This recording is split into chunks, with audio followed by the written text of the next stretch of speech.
we'll be having the crop of musicians and stakeholders that we have this afternoon to deal with this theme for this session that says regulation of musical works on radio and TV, matters arising. Ladies and gentlemen, I'd like to welcome on the panelists session now to deal with this. So please welcome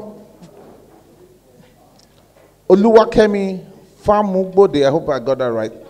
Famugbode Irawo drummer. Please a round of applause for her. Thank you very much. Please take any comfortable position there, apart from the green seat there. Yeah, thank you.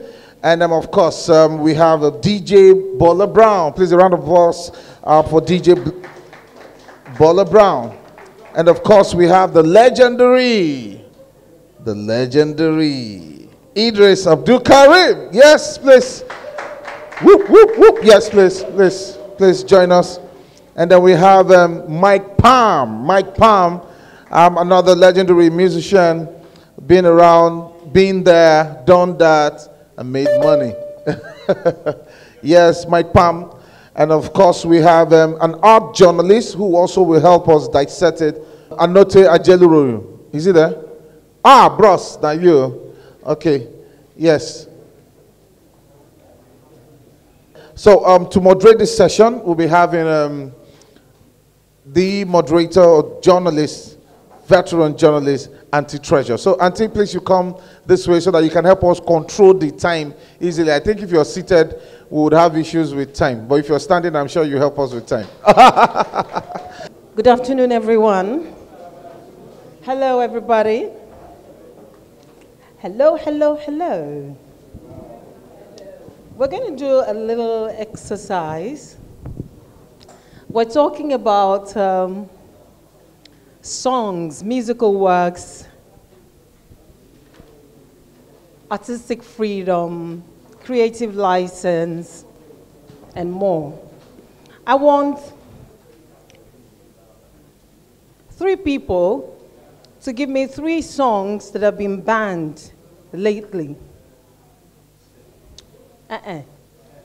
You show your hands, I'll come to you. You give me 3 songs that have been banned presently, in recent times, banned on air. Anybody? Anybody? You don't know songs that have been banned? Are they playing Zazezu or Zuzeza on air? Are they, can you listen to it on radio? Really? Which means it has the radio version, right? How many of us remember the song Nigeria Jaga Jaga? Huh? You even know the song, have you? Did you learn it from radio? Outside radio, right? And TV. How many of us listen to Fela's songs? Did you listen to them on radio? Not really. Quite a lot of them. On that note, I welcome you to this session. When I went through the list of banned songs in Nigeria, I found it fascinating. When I remember the song called Bang Bang, titled Bang Bang Bang, I just they go. Oh, now help me sing her now. Bang Bang Bang, I just they go. Okay, yeah. Wait, let me remind you some of these songs so that we can have a good context for the discussion. Okay, so I'm going to pivot to my phone because I screen grabbed. We remember science students. How many of us remember the song See Mary, See Jesus? DJ KY's featuring Olamide. Okay. We remember Bounce by Ruga.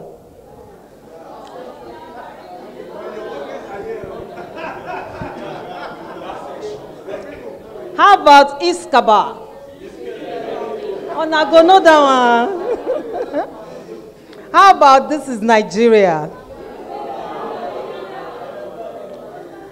What about Miss Banks featuring Naira Marley, Party? What about Flavor featuring Umo Biligbo, EJ? Do we remember the video featuring Chris Browne? What's the song? You go now. Blow my mind. There is LOML, Check and Olamide. And there's Pronto. Who did Pronto? Now you first talk, Ajebo. Ajebo Hustlers featuring Omalay, right? And There Is No Stress by Wizkid, and many more. There was Olamide Wo. There is Davido Fall. Who did Living Things? Chimo. How about Tingasa? Am I a Yahoo boy? Vibe, Uncle. Vibe. But I'm talking about Vibe. That's Tiwa Savage. And many more, and many more. So what we're discussing today is, let's have one house now. We're looking at the regulation of musical works on radio and TV, and we're looking at particularly the matters arising here: restriction of political and religious views in musical works, rules on hate speech, incitement versus artistic freedom. And I have a couple of questions for our panelists, but I'm going to, rein myself in and allow them to speak to the topic of this panel discussion. I'd like to take each of our panelists one after the other, just about 2 minutes of your thoughts generally on the topic. So I'll start with DJ Browne, my friend. Well, good afternoon. First and foremost, I will say that the NBC have not been doing their job.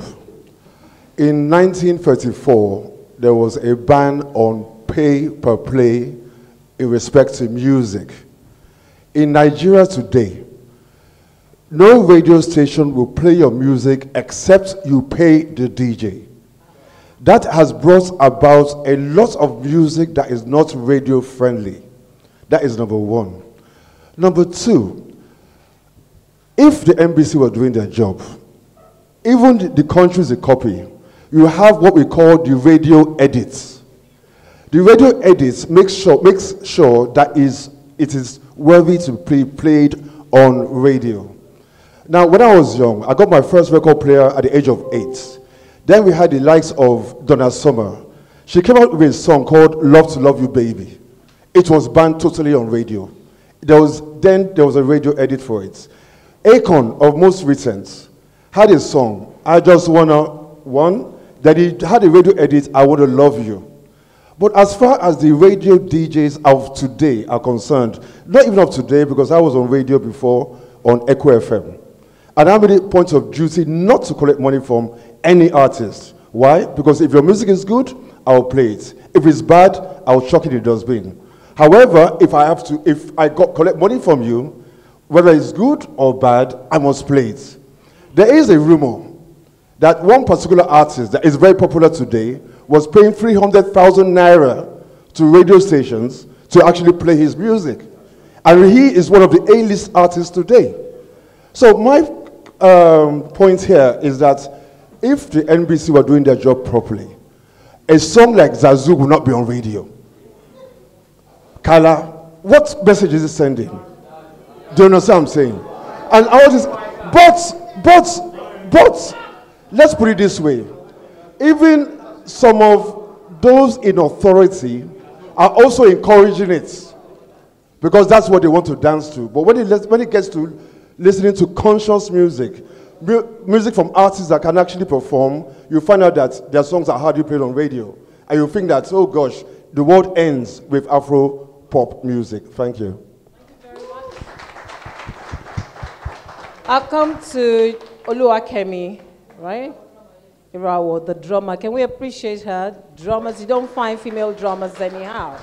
Okay, so let's have your thoughts briefly. My stage name is Irawo Drummer. I am a drummer, singer, DJ, and a writer. Okay, I'm going to talk about the perspective of females in this regard. You know, I actually became a DJ because of one of these issues. You know, when I started, I was church, you know, like my church would say, okay, you have to be a gospel singer and all that. I was okay, let's do gospel. Okay, fine, I do gospel music. I was doing gospel music then, and then I'll go to, but I wasn't really doing it like gospel like that. I was what you call inspirational. So I'll go to radio stations and then my song would not be played because one DJ is looking at me like, okay, you drop your song and then you drop money and then you drop sex. You know, this is what thing where you drop sex, you have sex. You have sex with the DJ or whoever is going to promote you and all that, you know. So after I stopped, I decided to, you know, do my kind of music. I didn't want to be a gospel musician. I want to do my own music. I said, okay, what can I do? How do I promote my music? And then I've also found out that other women are also going through what I'm going through. You know, you have to be, before they listen to your music, they see your breast and your vagina. Yes, they see your breast and your vagina. Even if I'm dressed like this, you don't want to know. Despite, because I do, maybe once in a while I like to wear gowns and all that, short gowns and all that, but most of the time I'm dressed like this. But they still see your breast and your vagina. So that's just it. So that's one of the reasons why many women don't get their music played on radio because they're not ready to play ball. Many women don't get their songs played, maybe they don't get invited for shows because they're not ready to play ball. If you want to then get and sign on to a record label, you have to be looking like Tiwa Savage, you have to do sex tapes, you know, and all that, and all that, and all that. So, like I said, I'm going to talk about this issue with respect to women, so that's all right. All of it. Yes, thank you very much. Thank you. Can you pass the microphone to Mr. Ajeluorou? Yeah. Yes, please. Okay. Thank you so very much. Good to have you. I would like to speak on two things briefly. First and foremost is what level of education are you bringing to your art? That is key. I'm a writer. I'm a journalist and a writer.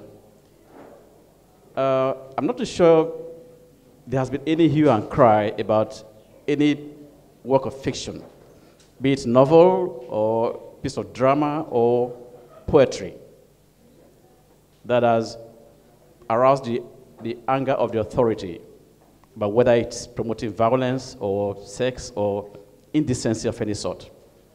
This is largely because the writers are well read. They are sensible. Yeah. They are you see, the humanism in them will not allow them to write things that will not promote society in a positive way. So they will not write things that promote this kind of negativity that we're talking about, we've been listening to since morning. So your education, whether you are a musician, whether you are a filmmaker, whether you are a sculptor, your education matters. So take your education seriously because that will impact on the kind of art you produce in your society. Then secondly, Auntie Ajeluorou spoke about, you know, how to direct art positively, which is key, which is what the novelists and the dramatists and the poets that we have in Nigeria today, that's what they are doing. But of course, there is also the corollary, for instance, when we talk about filmmakers, because sometimes it is whether we like it or not, it is what society gives you that you're likely going to throw back at society, which is what Eedris Abdulkareem's music, Nigeria Jaga Jaga, does, because most of the time you want to pick up stones and hurl them at somebody. And who is this somebody? It is government that hasn't quite made things easy for you and for me. And so there's that burst of anger. So when the American president said, you know, think of what you can do for America and not what America can do for you, It is because America has already done so much. It's implied. He didn't say it. But we know that America has done so much. You won't have things like bad roads. Electricity is there. There's water running. There are jobs for the young people. Right. And so what are you going to give back to them, to a society like that?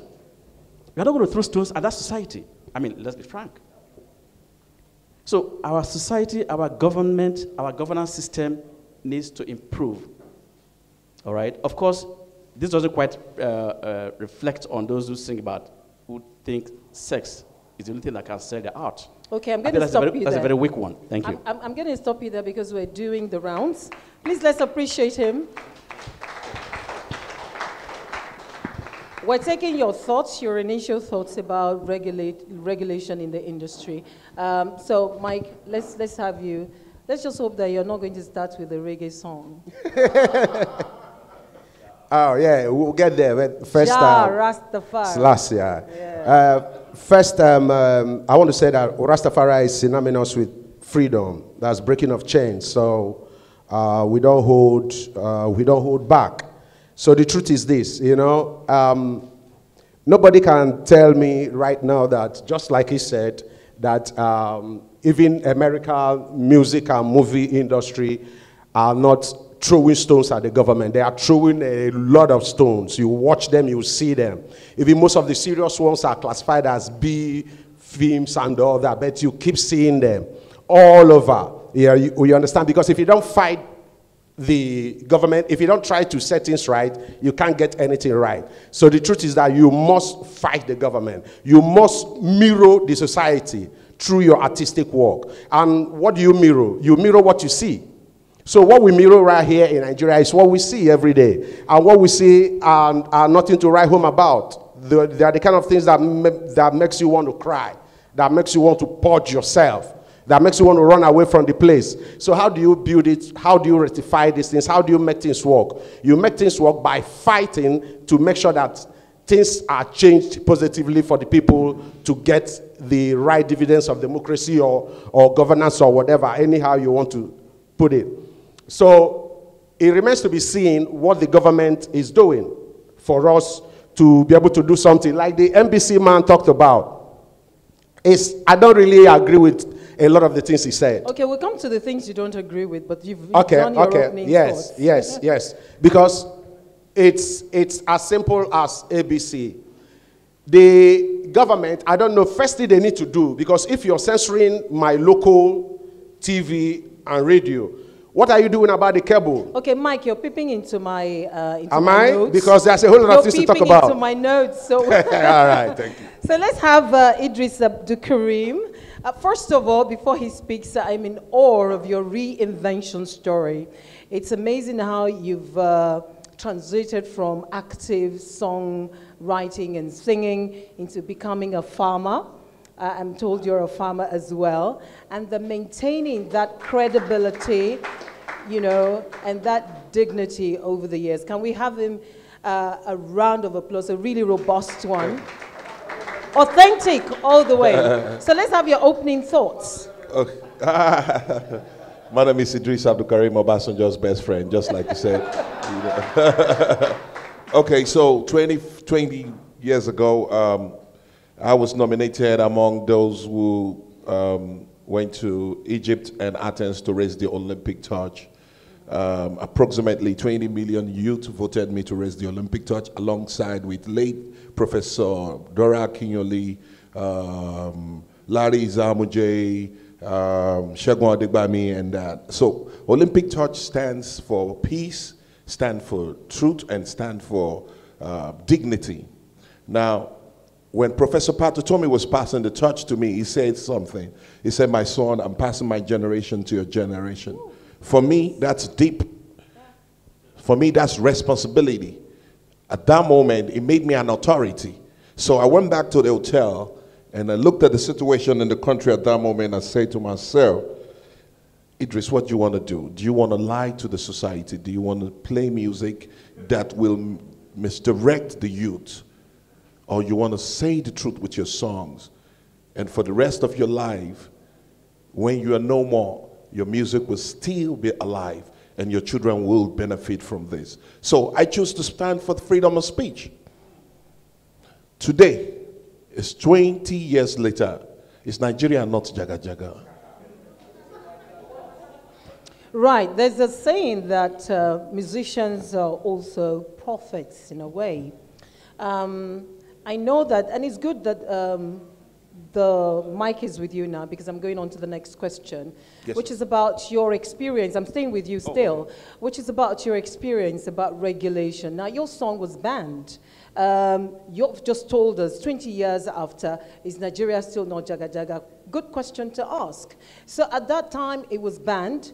What did it feel like for your song to be banned, knowing that you were being true to yourself? I was very happy. Right, talk to us about it. I was extremely happy. Why? Because the president just promoted me and made me a superstar. Oh yes, because, oh yeah. Came back from Egypt, I was at home, and my friend called me, say, hey, put on the TV, the president is talking about you. And I heard him say, there's a boy, there are people that sang songs like, if you push me, I push you. Yes, there's one of my friends that sang one song that said, it go better. Nigeria still never better. Anyway, there's one stupid boy that sang that Nigeria Jaga Jaga. It is his father and his mother that Jaga Jaga. And that was the best thing that ever happened to me. But check this out. Who is my father? Obasanjo is my father. So you see, we need to be extremely careful when we try to bound songs that attack the government directly, and we leave those that make our children to believe that sex is the best thing that will ever happen to them. Imagine the 10-year-old girl that went to Dubai. They had sex. Tell me, who do you think is our role model? Oh, of course, people like Tiwa Savage. Oh, yes. So when you make a sex tape and you think it's normal, you make it look normal, it's all right. Yeah, the children will grow up and feel that it's normal, and they will go out there and do the same thing. So my message to the government is this: put more eyes on bad songs that will make our children feel stupid about themselves. All right then. Thank you very much. Let's appreciate him. Now, reggae music is synonymous with consciousness. Is that kind of a genre of song, music that everyone thinks when they're just listening to reggae music, they just feel like they're activists already. So as a musician, a reggae musician yourself, talk to us about your personal experience regarding regulation of songs, of your song, or maybe another song in Nigeria. Oh, a lot. Let me go back to DJ Browne. You know, he said something very, very instructive, you know, about payola. That is called payola, you know, paying the DJs for your songs to be played. The truth is that once you come with those conscious vibes, they don't want to hear it, because first and foremost, the DJ that you're giving the vibe to play is already down with some Babylon stuffs. He's already down with some mundane stuff that he himself is not even prepared to hear that truth you're telling him. So he can only play your vibe if you pay him. And him playing the vibe is just once or twice, and the next thing you call him, what's going on? He say, you have to give me another money. Now, you were reeling out a lot of vibes from your phone. For me, 99.9% of those vibes should be banned. They are rubbish. You understand? But they are pretty popular. But I'll tell you, as the chairman of RCC in Nigeria, that's Rastafari Continental Council in Nigeria, the body that embodies all the Rastafari community, and the spokesperson in Africa, this has been one of our major issues. Right now, Nigeria is not in the committee of nations that are conscious when it comes to music. Because in every African country, reggae music is still thriving, except here. And why? Because of our quest for money, because of our quest for materialism, because of the fact that we just want to, join the bandwagon of what we are seeing there, and we are not ready to do the right thing. So the whole society is at fault. Not just only the government. our media houses are mostly run by mean-spirited people. People who are just out there for what they can get for themselves. That is the truth. And again, most of them do not even pay their staff very well. That's what you must know. Yes, most of these proprietors and all that. So that is why these guys have to find a way to make money. You understand? So artistic freedom cannot be chained. It is not possible, because no matter how you do it, we'll still have to find a way to make sure it comes out there. Right, thank you. You have doors and you have windows, you have chimneys. Thank God for the internet. Boom. We'll come to the internet later, but let's do the rounds again here. Anote, you are a journalist as well as a writer. What has been your experience writing about this lack of conscious songs, this, writing about lyrics, writing about regulation, writing about the movement that we see nowadays with how songs are presented both in audio form and in video form? Talk to us about that. Well, interestingly, for quite a while now, I actually left off writing about music because there just isn't anything for me to write. That's the truth. So I tuned my attention to art. I mean, classical music, yes. I go to Muson to listen to music, if I want to listen to music. Unless maybe I'm somewhere where the music is being played on air and I have no control over it, okay, I listen to it. I can't name 5 of these artists, apart from maybe the very popular ones, the video, Tiwa Savage and all that. I don't want to know. I don't know them because the kind of music they play doesn't resonate with me. So I don't listen to it anymore. Unless it just hits me from out of somewhere where I am, that's all. So what you're saying is there is nothing to write, no music reviews. Like back in the day, we remember Papa Benson Idonije because he used to do a lot of reviews. Yes, it clashed with quite a lot of musicians, but he kept his craft and he kept writing. Exactly, but that was where music was being played in Nigeria.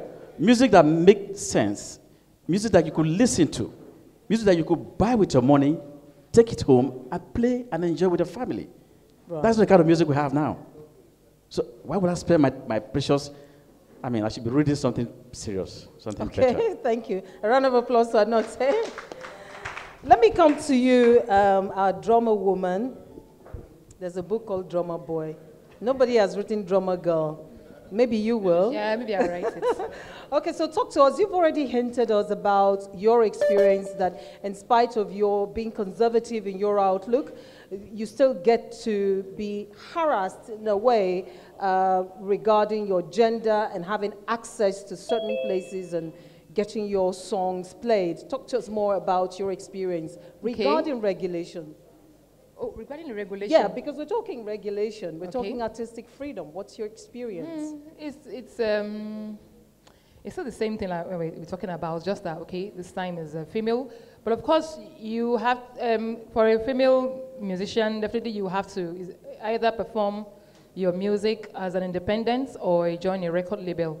And I've said it before, if you're not ready to play ball as a female, being signed on to a record label is a problem, sexual and all that. You have to be sexuality portrays sex as a musician. That's one thing. And then even being an independent. Okay, let me say like this year alone, at least we're in April now. Okay, let me say I've gotten like 4 advances from 4 different men that are major people in the music industry.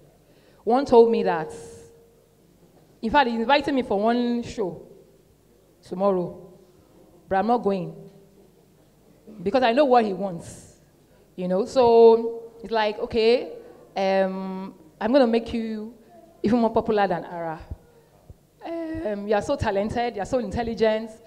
I just need, why don't you just let us combine our assets, so that as I will take you, you'll become popular and everything. Just just accept my proposal, you know, and every other thing will be okay.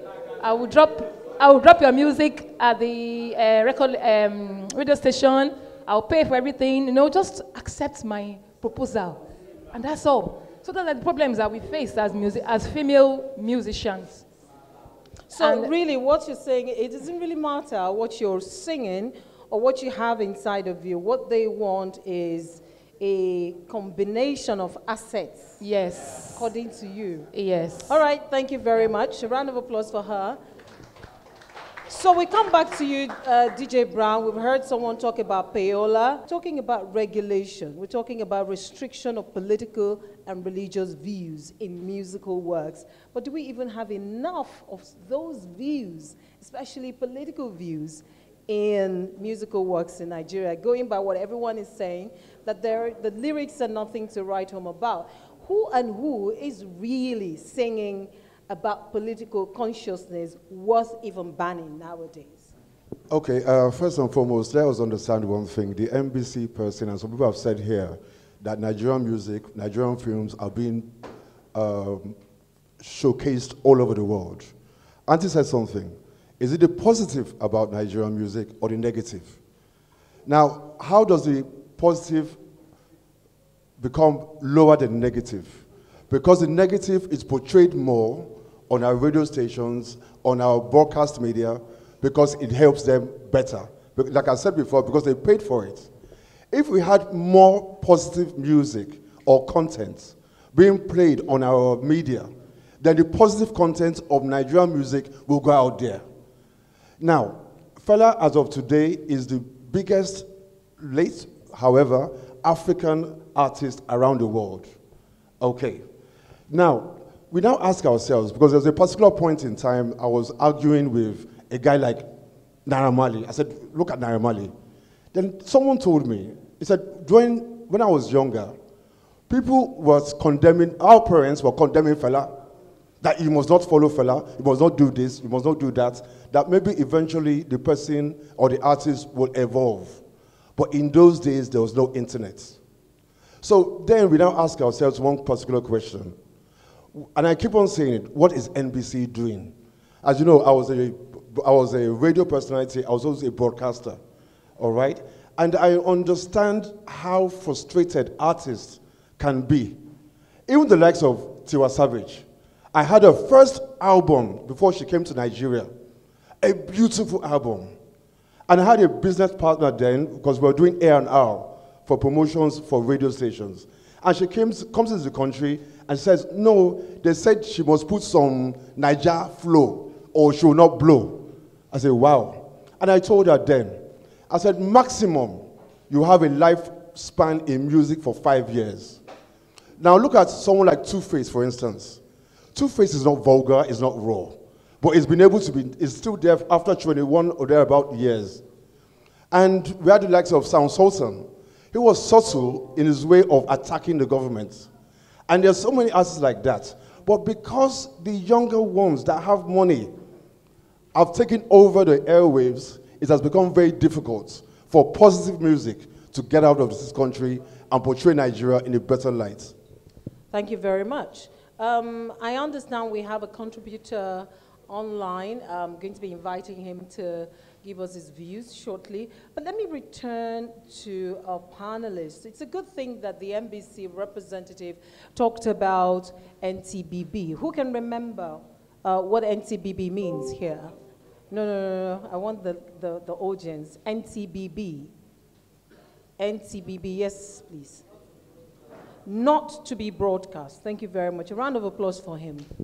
You know, these little things matter in a gathering like this. When you hear NTBB, what does it mean? Because there are codes with which we operate in the broadcast industry. I was a presenter for many years on radio, and I know that there are songs that you dare not play if it starts with a FUCK, has SHIT, has things like that, vulgar things like that, you don't play on radio.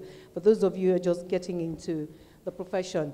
And so, what do we have nowadays? What songs do we really have? It's not everybody who's singing good songs like Chike I mean, you just get hooked to Chike's songs because they're so wholesome, they're so inspiring, they're so motivational, and they talk about love in a very wholesome way.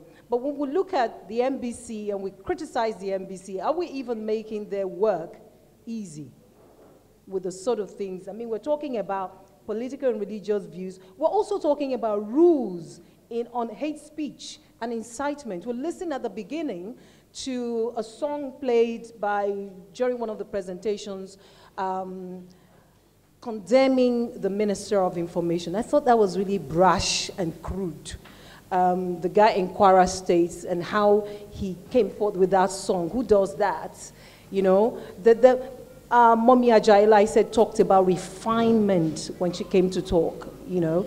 What sort of refinement do we have in the industry regarding the things we talk about? So I'll return to my Rastafari friend, Myke.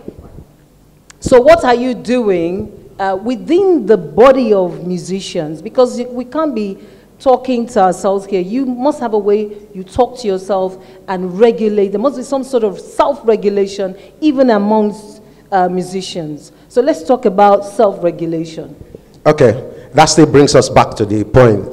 So many years ago when I was the national PR of P-Man, we launched a campaign, lyrical refinement kind of campaign, where we were encouraging musicians to start thinking about lyrics that are edifying, that will uplift the society, uplift the citizens and all that, put you on the right path.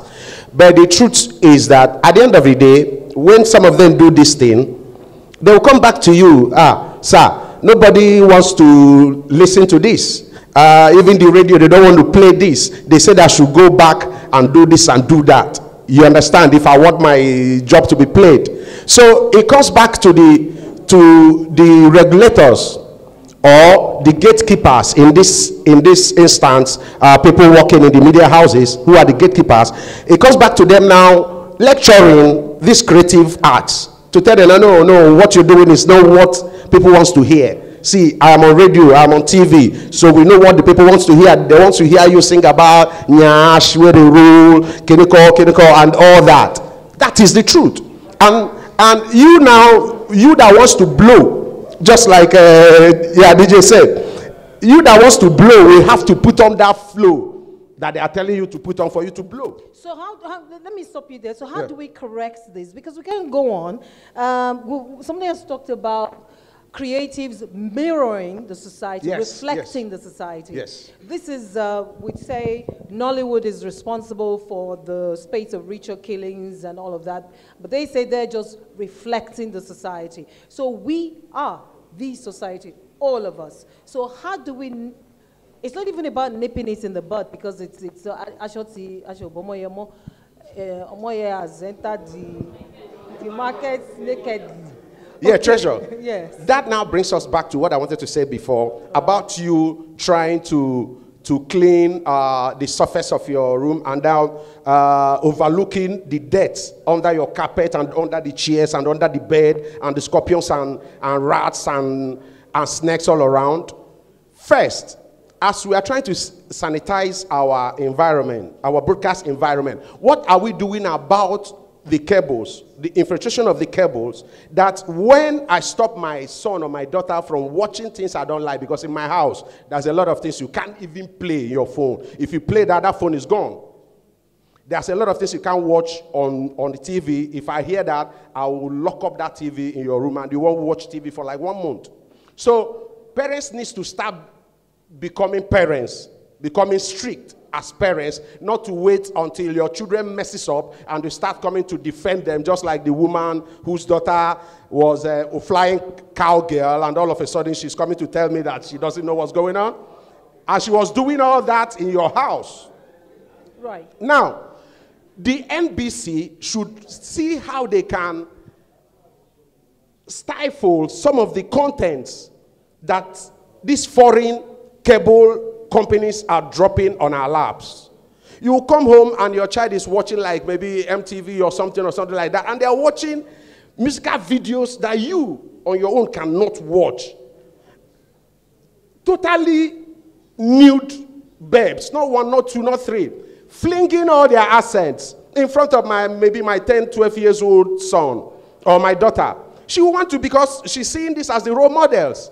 And tomorrow she want to do it because she feels it's all right. So NBC should start from there and make sure that this kind of dirty contents do not seep into our society. Okay, yeah, you've made a point there. Let me just jump in. You've made a point there that the NBC should look at the cable offerings that we have. There's quite a number of music stations there that are, you know, playing feeding not us to be broadcast.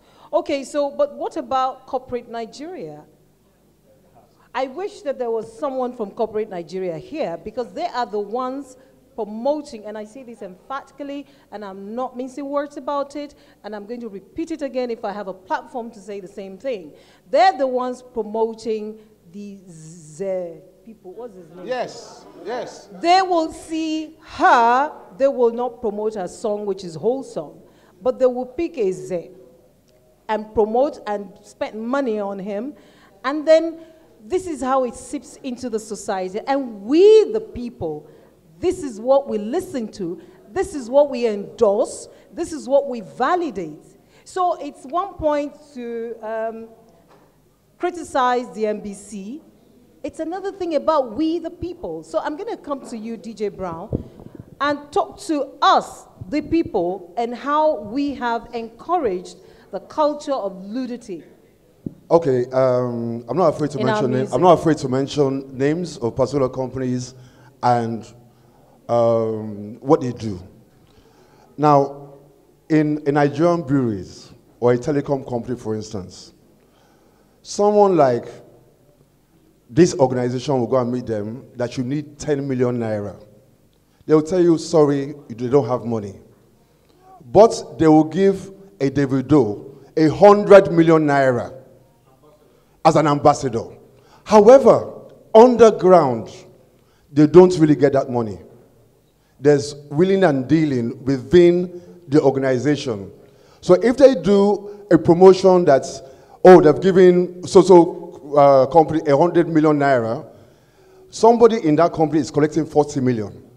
But because the likes of those ones will not talk, they are scared of people like German, they're scared of people like me.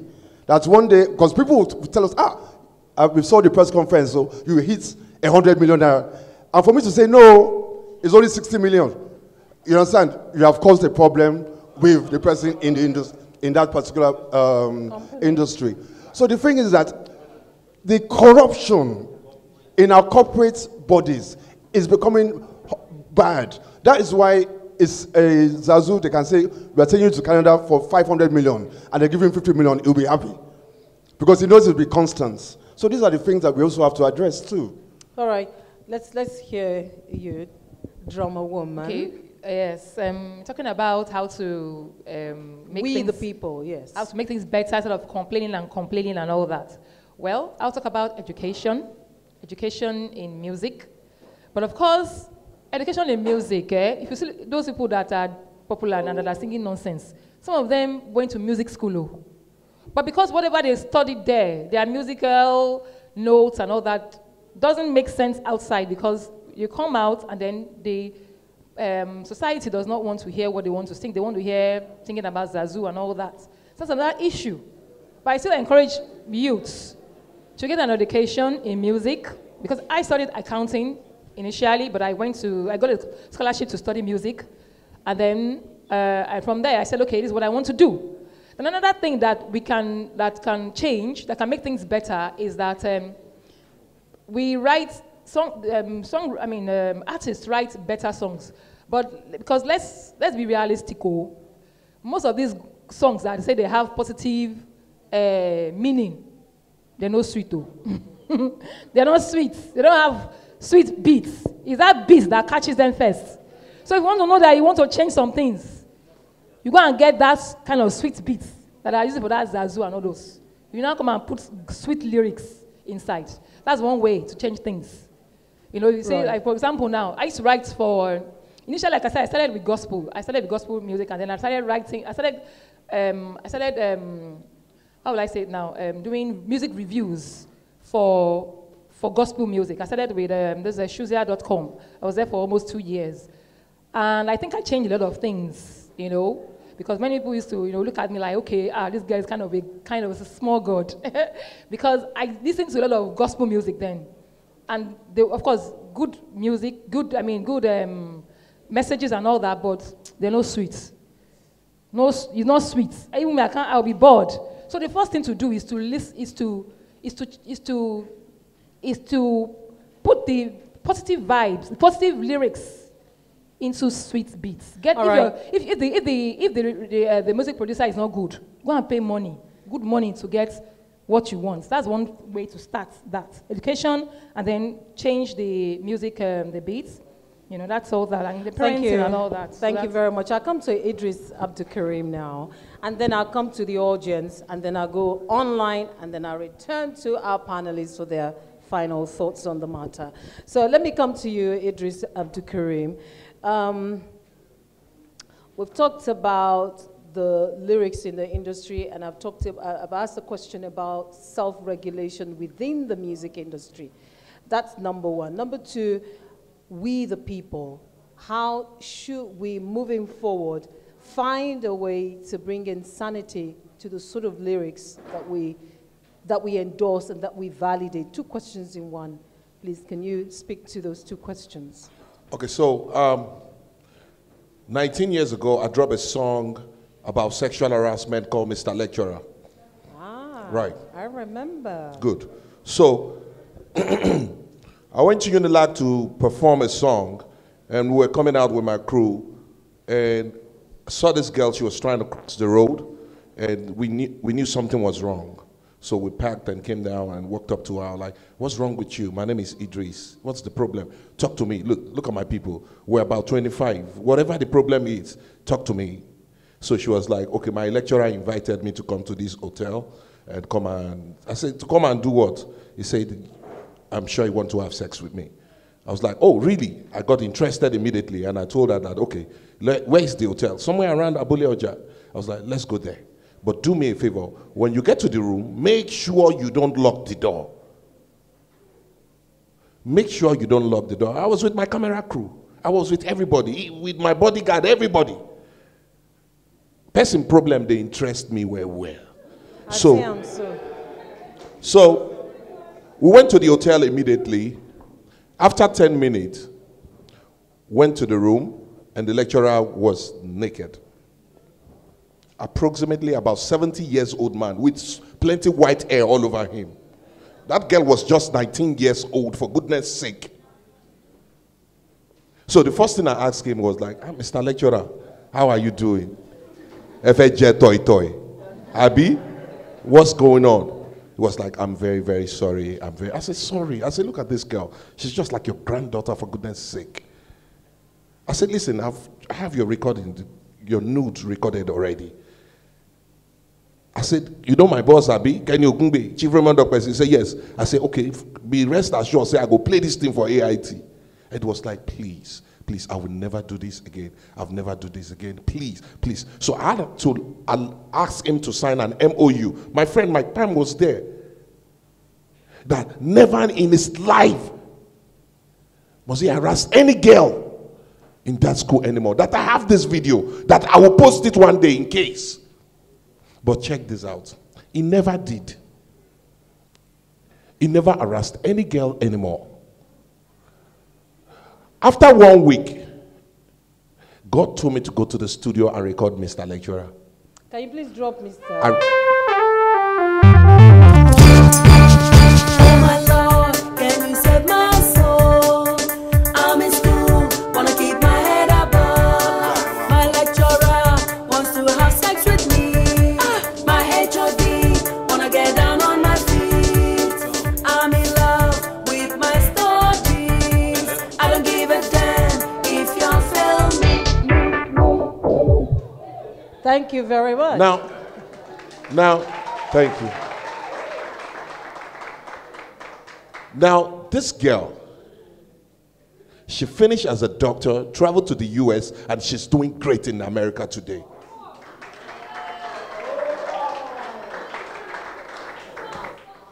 About a year ago, I saw somebody wrote a length of story on my wall. And she said, you guys don't know who this guy is. I went through this, and he did this, and it helped me out. Eedris, thank you for everything you've done. Now that's positivity.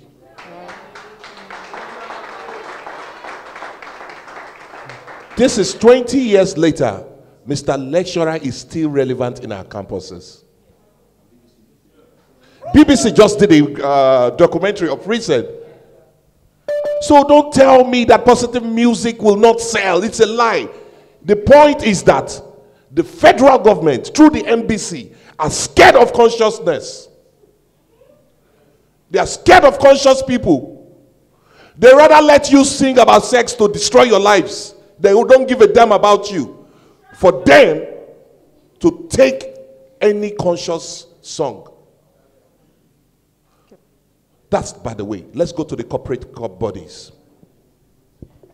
In 2004, I was in Germany. I was invited by the Nigerian breweries to come and perform alongside with 50 Cent. And I said to those multinationals that, listen, whatever is it that you are giving 50 Cent, you must give Eedris. If you're giving 50 Cent an executive suit, I want my room to be opposite 50 Cent. If you are giving 50 Cent 17 cartons of Dom Perignon, Cristal, anything, give me. If you are giving 50 Cent 17 babes, give me 17 babes. Whatever it is you are giving 50 Cent, you must give me. You know why?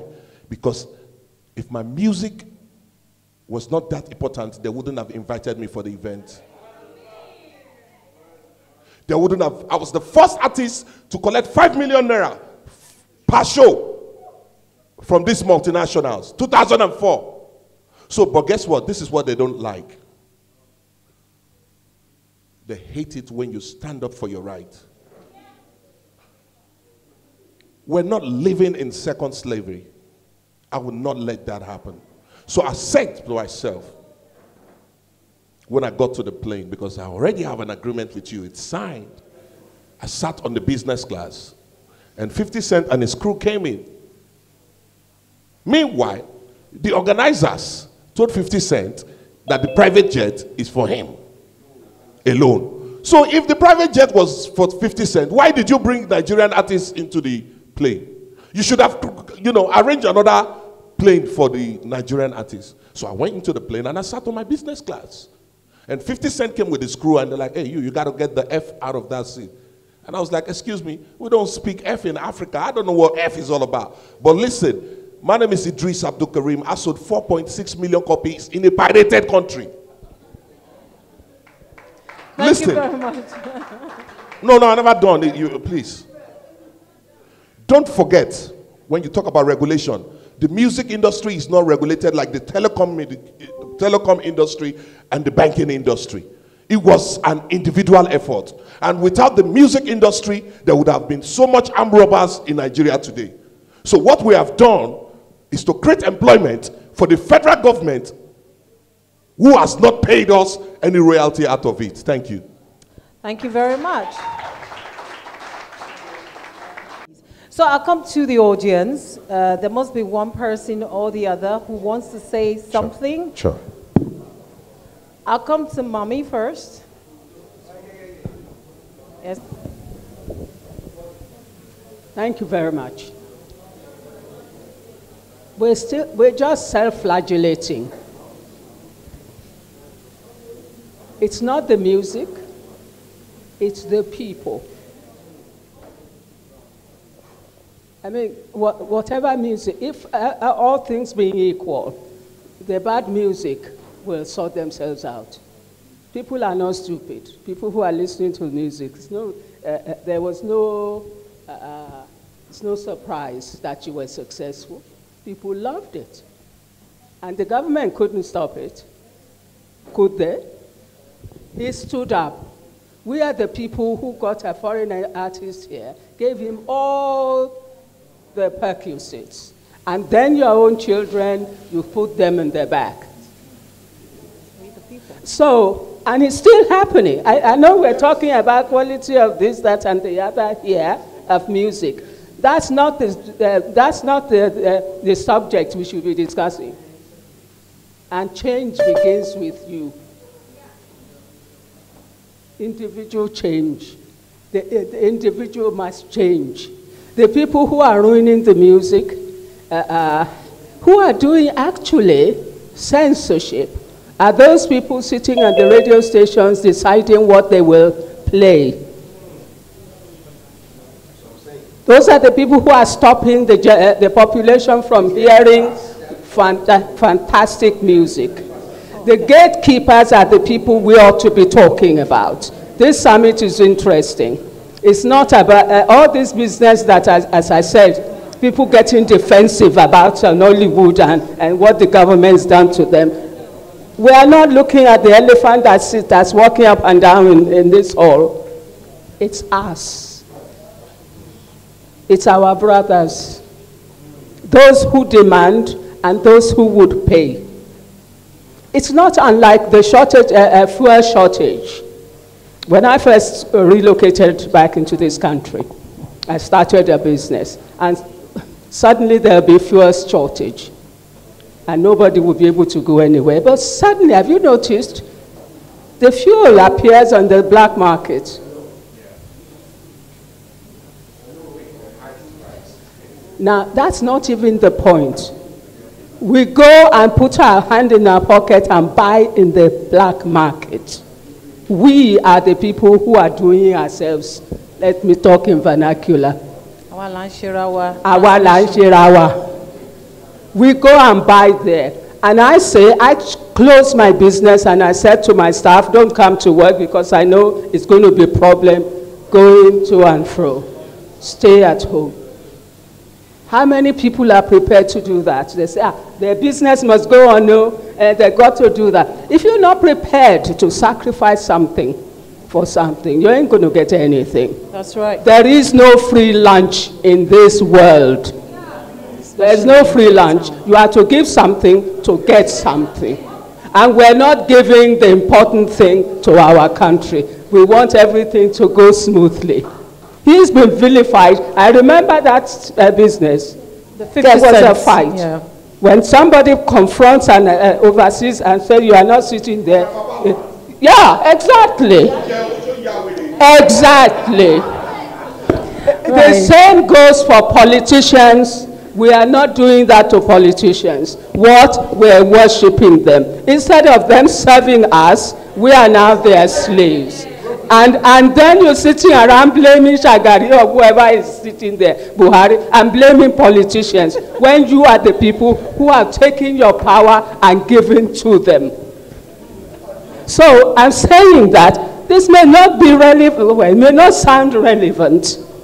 We want to start thinking about, everybody in this room, want to start thinking about ourselves, how we think, how easily we want things to go for us. If you want to take this country back, you have to grab it, as he did with 50 cents. Thank you very much, You have to stand for your rights. Thank you very much, ma'am.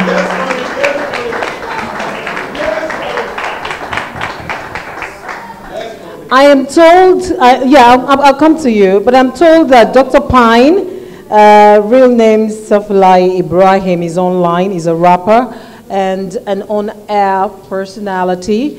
He wants to say a few things about what we've been discussing. Yes, thank you. My name is Dr. Pio once again, and thank you for this opportunity. I'm a hip-hop artist and an on-air personality from here in Kano, and and I'll be with you guys throughout, and I'll be listening to everything you've been saying. And I just wanted to chip something in. I felt the last lady that just spoke. Everything she said really resonated, and I totally agree with everything she says. But I would like to say something, especially to the NBC, especially when it comes to censoring and things that are said. The way I see it, Nigeria as a whole, we're too busy censoring the wrong places. And what I mean by censoring the wrong places is the politicians. They're the people that we should be censoring. I mean, I have children, and I don't want my children to listen to the radio sometimes because of what comes out of politicians' mouths, you know. And I have my daughter listening to the radio sometimes, and she hears a politician talking rubbish, and she says, you know, Daddy, you know, doesn't he deserve punishment? He should be punished as well. And I said, yeah, he should get punished. But the thing is, you know, it's always the other way around. So the way I see it with, you know, whether it be the censorship boards, the National Broadcasting Commissions, they can't really say much because we're talking about the bosses, you know, people who pay their salaries, you know, and so they can't really, you know, censor, you know, you can't really censor them. I'll give an example of somebody. He was the former head of the Kano State Censorship Board. You know, Kano State Kano State Complaint and Anti-Corruption Board here in Kano. You know, he basically started an investigation into the governor and his wife. And presently, as I'm talking to you, he's in custody. You know, so it's funny how, you know, everything in Nigeria is double standard, and the way I see it is these artists learn from the politicians, because at the moment now, you know, we're in the middle of, you know, campaigning season. These politicians, you know, pump money into these artists that end up talking rubbish in the future. You know, they'll be paid to do political songs, they'll be paid stupid amounts of money to go on campaign trails, campaign for these politicians. They empower these young people, and at the end of the day, you have a young artist that is, you know, that has a large bank account, a lot of money, and he has protection from his political godfather, and, you know, nothing to rap about or nothing to sing about. So at the end of the day, the way I see it, you know, it's the politicians that are breeding these artists that they're complaining about. All right. Thank you. Thank you very much. A round of applause for him. Salient points there. Thank you so much. Let's take my friend over there. And that will be it. Then I'll return to our panelists. Is there any other person here? Okay, Barrister? What I just want to say is that I feel the issue of this music thing is, it actually boils down to the people, because when we talk about bad music has not just started now. I know very well this song by Victor Olaiya, before it was remixed with Two-Face, the lyrics weren't good, and they are not good. It talked about and all of that. Then even Wasiu Ayinde, like, there are so many songs that he sang that, okay, he sang well. Then he looked at it that, okay, let me tweak it a bit, and he did Mama Sempe, which later apologized. But the fact is that he has already made his money, and so many people listen to that song. Look at Olamide as well. Olamide came off as a rapper, but he looked at it that, okay, rapping and he started doing commercial. So basically, he looks at it that, okay, all I want is, in the end, I am making my money. So I feel they look at, okay, what do the audience want? She gets. I'm a person that I listen to good music. When you tell me what kind of song do you listen to, I tell you, I listen to any music, not much that is good. I listen to Beautiful Nubia. I'm a very strong fan of Beautiful Nubia. I'm a very strong fan of Browne. I would always listen to Browne.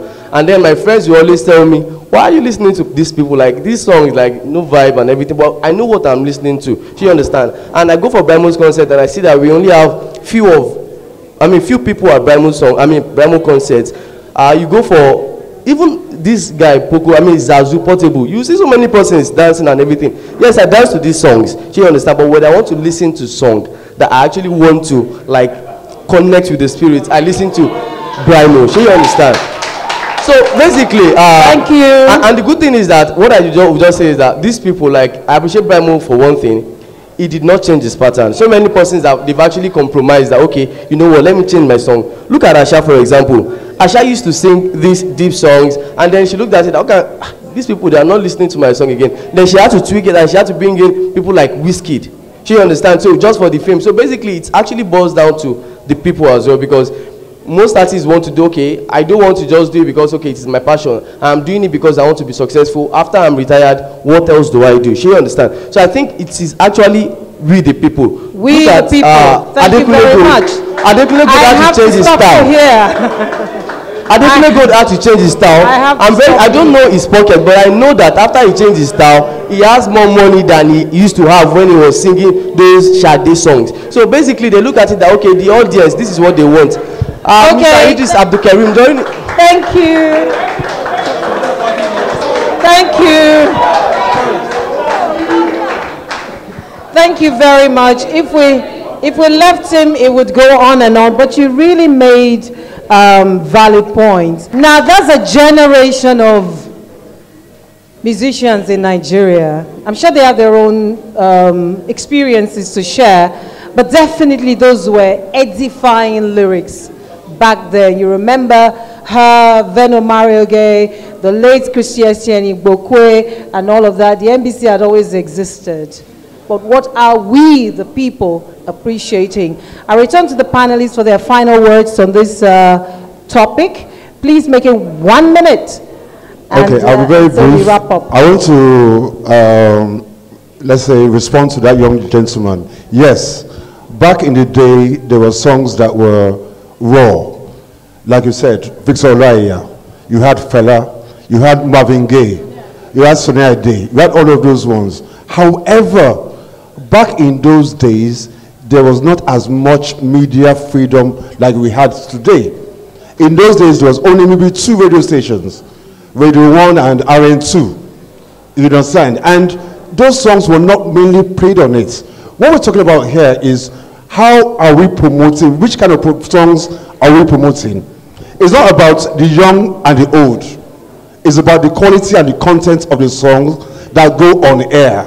Right. That's what I'm trying to say, talking about. Thank you very much. It's about the quality of the songs that go on air. Thank you very much, DJ Browne. Yes, okay. So I don't have much to say, but there should be, it should be organized, you know, to let more good music come online.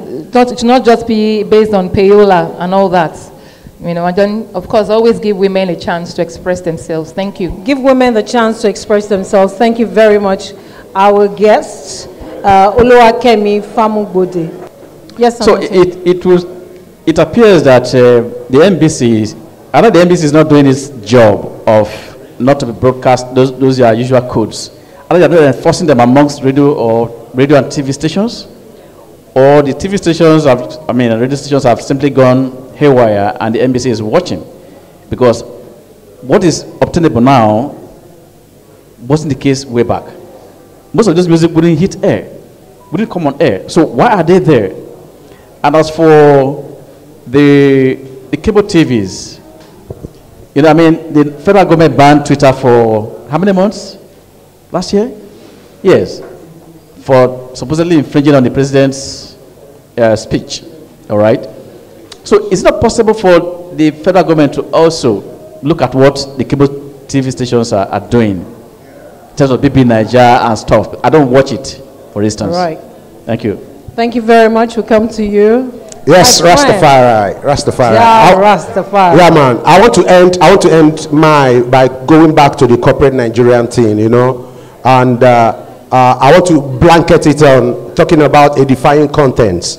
And I want to single out one organization, BB Niger, just like I said, Big Brother Niger. For me, there's nothing edifying about that. There's nothing creative about that. There's nothing that any child or any growing kid can learn from that. And at the end of the day, the kind of money they pump into it, and you're promoting promiscuity, you're promoting immorality, you're promoting all kind of bullshit, and at the end of the day, you are giving the winner a lot of money. And nobody puts money into the creative parts, even our educational sector. Nobody has ever put down 1 million naira for the best student to take home, but you're giving tens and tens of million naira to somebody just by walking around for 3 months and naked and doing rubbish. So Nigeria needs to look at ourselves and reappraise ourselves, and that's the only way we can begin. If not, we are not going anywhere. Blessed love. Thank you. Eedris. You know, just like my brother said, you know, let's take the fight to the corporate bodies, take the fight to the federal government itself, take the fight to NBC. Stop attacking freedom of expression. Go back to the radio stations and make sure you stop illicit songs that corrupt our children. Thank you. Thank you very much. And on this note, I'd like to thank you all for being a responsive and proactive audience. Please, a round of applause for yourselves. And I'd like to thank our distinguished panelists. They've been all fire. And they've summarized the conversation today. We, the people, first to blame, to do the regulation, corporate Nigeria. We, the musicians, too. We need to take a look at what we're singing and who we're targeting. And of course, then the federal government must not stifle artistic freedom and freedom of expression. Thank you very much, everyone. My name is Funke Treasure.